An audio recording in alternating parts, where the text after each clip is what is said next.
Digital হিংসা কাকে বলে জানো বন্ধুরা? ডিজিটাল হিংসা হচ্ছে, আমরা ইদানিংকাল যা লক্ষ্য করি, এটা হচ্ছে যে সে তোমার ফ্রেন্ড থাকবে, আনফ্রেন্ড করবে না। আর সে তোমার কন্টেন্ট পোস্ট প্রতিনিয়ত দেখবে, দেখে দেখে ফুলবে, বাট একটা ভালো কমেন্টস করবে না। আর তোমাকে সে আনফ্রেন্ডও করবে না। সে তোমার কন্টেন্ট দেখবে, মনে মনে ভাববে যে না, সুন্দরী কন্টেন্ট করে, সুন্দরী পোস্ট হয়। বাট সে বলবে, একজনের কাছে বলবে ও কি কন্টেন্ট করে, কি পোস্ট দেয়, ধুর ভালো লাগে না এসব।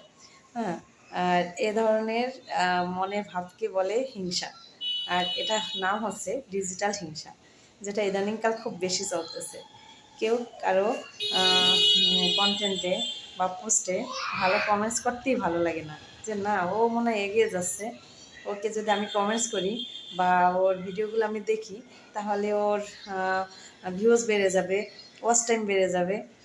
যাকে এটা করা যাবে না, আমি একটু দেখলাম, জাস্ট তাড়াতাড়ি বের হয়ে আসলাম। এটা কি ডিজিটাল হিংসা বলে?